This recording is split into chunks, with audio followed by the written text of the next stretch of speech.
y el deber de todo revolucionario es hacer la revolución.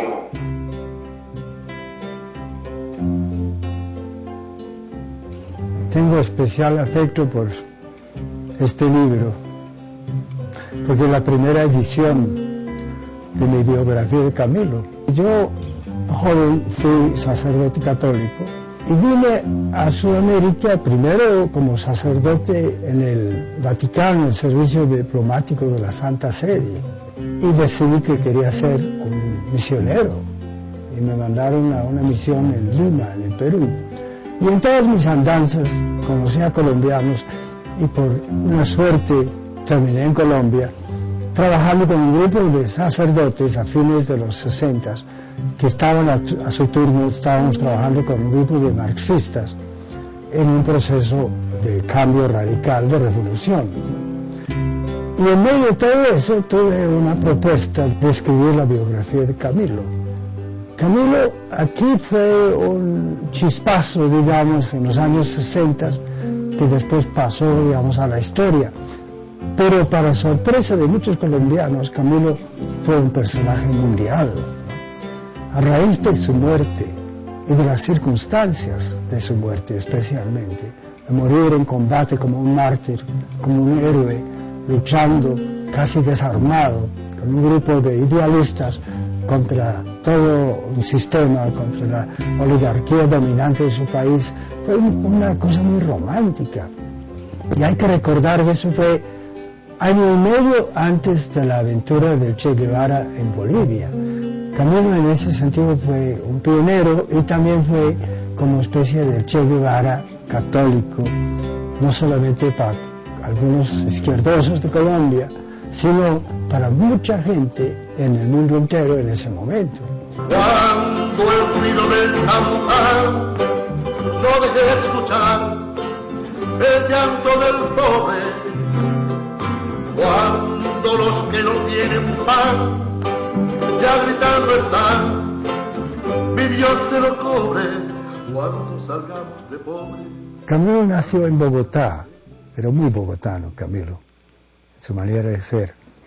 Era un bogotano nacido en 1929, en febrero. Y Camilo era hijo de Calixto Torres Umaña, que era un médico muy importante, y su madre era Restrepo Gaviria. Ella era una mujer muy brillante, muy fogosa, muy inteligente, y era muy diferente de Calixto.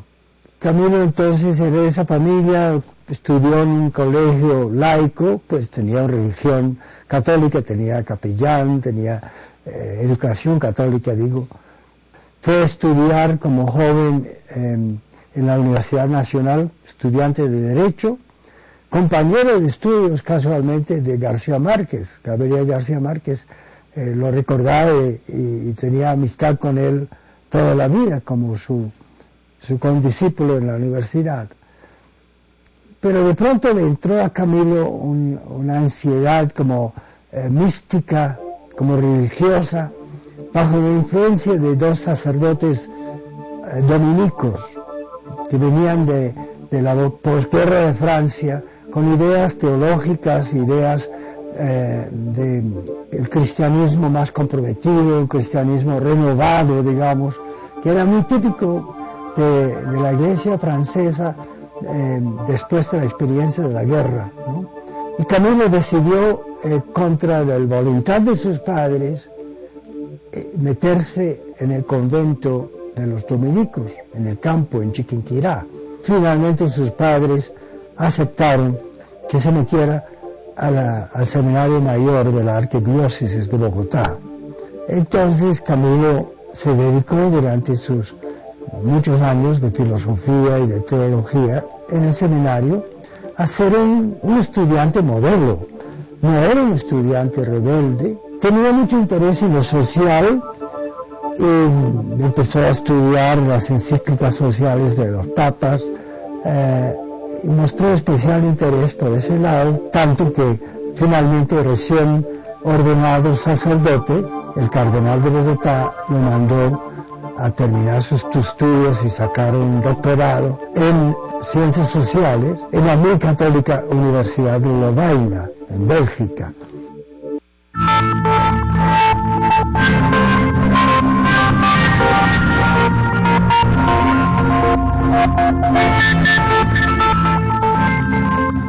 En Lovaina, Camilo, dijéramos que se transforma, primero por las características de la Universidad de Lovaina. Recordemos que la Universidad de Lovaina es donde está Erasmo de Rotterdam, que es el que hace el elogio de la locura. Y dentro de todo el tema del cambio, de la reforma y la contrarreforma y del renacimiento, es un centro de pensamiento católico progresista. Entonces va a entrar en un centro de pensamiento abierto, Camilo. Y eso lo va a transformar, es decir, por ejemplo, lee un libro prohibido como es El Capital. En el seminario de Bogotá no le hubieran dejado, pues, leer esto. Camilo, cuando llega a Colombia de Lovaina, es el sacerdote moderno, contemporáneo, que la iglesia entra a jugar para el desarrollo de una nueva iglesia en Colombia. En ese accionar, Camilo está, por ejemplo, en la junta directiva de la reforma agraria, en el INCORA, está en la junta directiva de la ESAC, está en la junta directiva de la Universidad Nacional, en el Consejo Superior, representando a la iglesia. En todas esas acciones, Camilo se encuentra con el país. La capilla de la Universidad Nacional en Bogotá es el sitio donde Camilo comenzó realmente a volverse revolucionario. Lo nombraron capellán de estudiantes en esta universidad en 1959, cuando él regresó de sus estudios en Europa. Camilo no fue solamente capellán de la universidad, sino también profesor de sociología. Él había estudiado sociología en Europa y cuando llegó a Colombia fue cofundador, junto con el profesor Orlando Falsborda, del Departamento de Sociología en esta universidad. Resistencia es la consigna, liberación es la meta y vida digna, las ganas de seguir estudiando y luchando.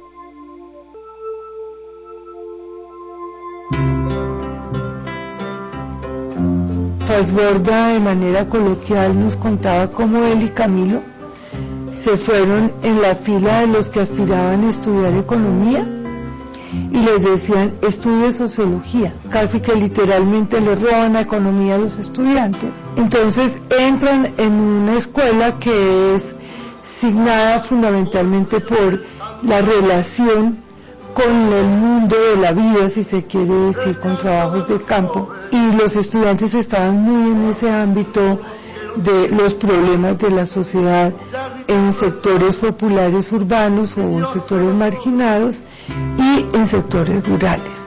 También aquí en la Nacional él presidió el primer congreso latinoamericano de sociología y como presidente hizo una ponencia que fue su documento realmente también más radical. Se llamaba algo así como la violencia como canal de ascenso, ¿no? Y es un estudio sobre grupos armados ilegales contra el sistema, en ese momento, contra la oligarquía, que iban como creando una comunidad y buscando canales de ascenso ellos mismos dentro de su propia comunidad. Era pura dinamita ese discurso y mostraba el camino que iba a tomar Camilo un poco más adelante.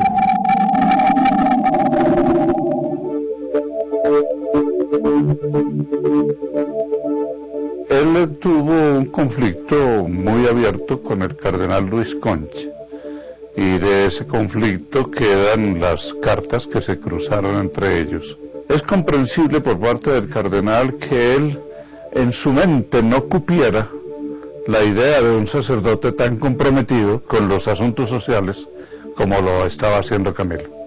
Es decir, era algo atípico dentro de la concepción que se tenía en aquel momento. Precisamente uno de los hechos que permiten ver la evolución que ha tenido la Iglesia es preguntarse en este momento qué pasaría con Camilo en este momento, y sería una situación completamente distinta. Camilo siempre quiso dialogar con el cardenal. El cardenal se negó sistemáticamente a hacerlo. La renuncia de Camilo fue a ejercer el sacerdocio, porque encontraba que había una incompatibilidad en su entrega total a la revolución. Cuando Camilo propuso esto, el cardenal inmediatamente aceptó, y luego vino la dificultad de que el cardenal no veía con buenos ojos de ninguna manera que tanto él como sacerdotes que lo acompañaban estuvieran en esa actividad política que era una actividad de izquierda.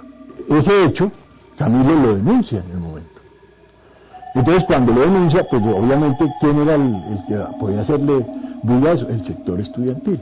Concha Córdoba empieza a presionarlo, lo manda para la Veracruz. En la Veracruz, él hizo lo que cualquier sacerdote tenía que hacer. Se relacionó con los sectores populares del lugar, implementó acciones, desarrolló procesos. Pero lo central fue que cuando trataron de sacarlo del país, cuando lo invitaron a que se volviera a hacer el doctorado a Lovaina, los estudiantes hicieron una manifestación, hicieron una lucha y él se quedó. Y Camilo es sacerdote, el que no engañaba a Dios, en un bolsillo en la sotana, un libro de Santo Tomás de Aquino, y en el otro, en la izquierda, un libro de Carlos Marx. Buscaba la semejanza para ofrendarse a Dios.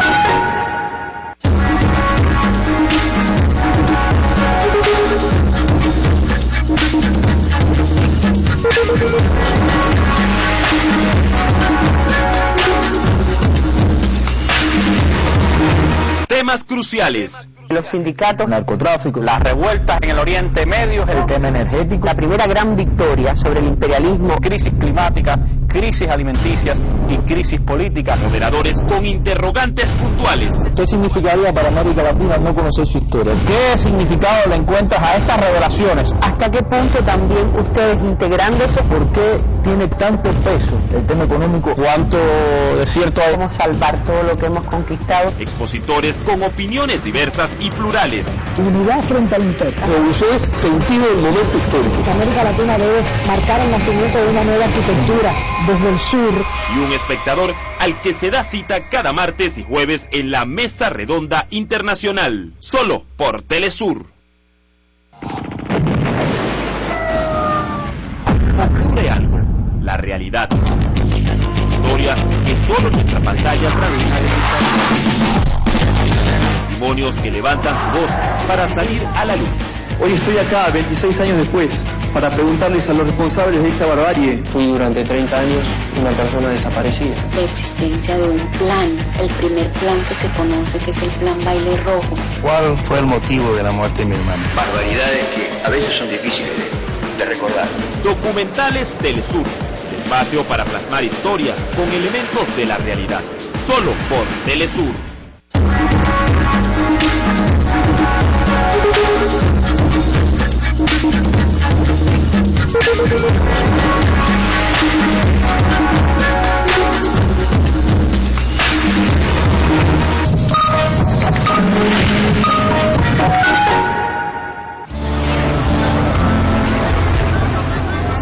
Lo clavaron con varas contra una cruz. Lo llamaron bandido como a Jesús. Y cuando él lo bajaron con un fusil, descubrieron que el pueblo tiene servir.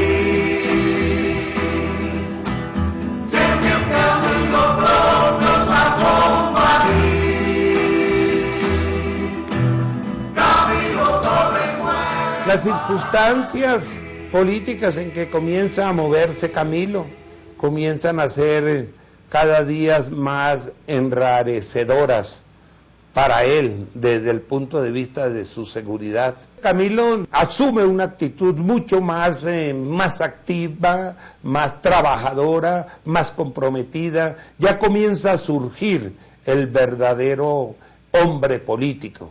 Entonces comienza a escribir aún más de lo que ya venía escribiendo, hace los famosos mensajes a las mujeres colombianas, mensaje a los estudiantes, mensaje a los campesinos, mensaje a los empresarios, los famosos mensajes a los militares, donde él plantea fundamentalmente que él no quiere una revolución violenta. En esos esfuerzos le da, por ejemplo, el periódico, un periódico muy importante, era el periódico del Frente Unido. Se da también todos sus esfuerzos por construir, por fortalecer la organización Frente Unido, que era una organización que convocaba a todos los sectores de la izquierda y del centro de Colombia, del pensamiento colombiano. Colombianos, no dejemos de responder el llamado del pueblo y de la revolución. Camilo fue una política de hechos. Cuando creyó que lo que se trataba era de organizar las masas populares en su trabajo comunitario, estuvo en las juntas de acción comunal. Cuando creyó que el problema era encontrar procesos de distribución de la tierra, estuvo en el INCORA. Cuando creyó que el problema era la organización de la comunidad desde el punto de vista de la administración, estuvo en la ESAP.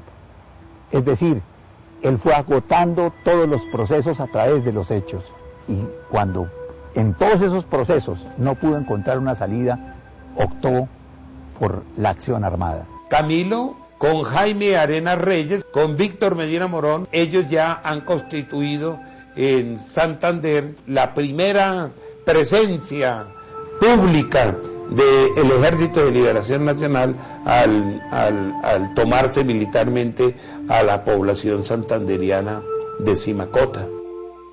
Desde las montañas colombianas pienso seguir la lucha con las armas en las manos, hasta conquistar el poder del pueblo.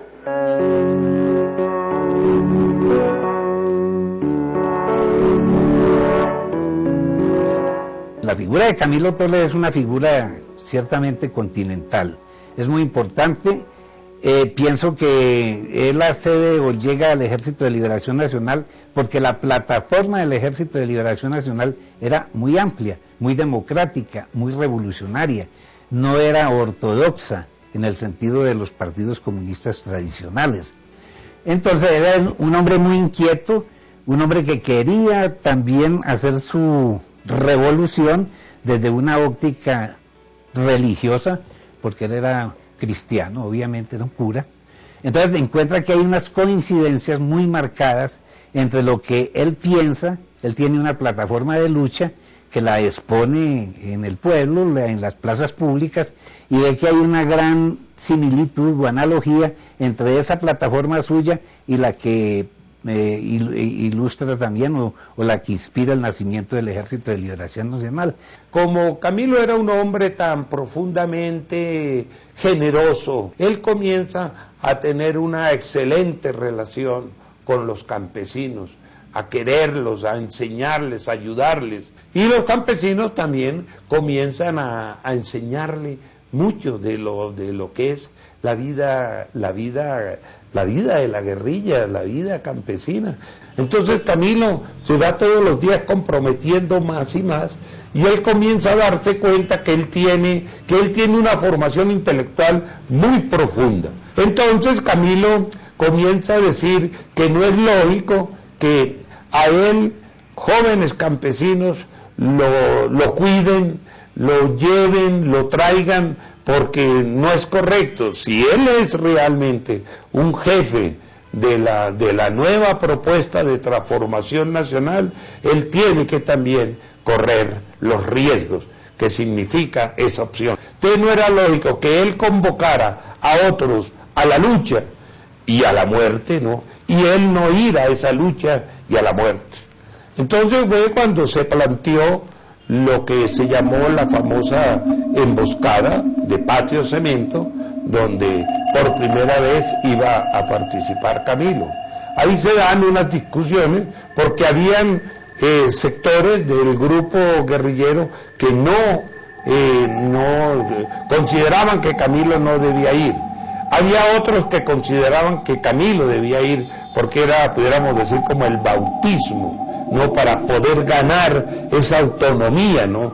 Para que después no le fueran a él a indilgar cosas de que él siempre iba, como se dice, ¿no? En coche.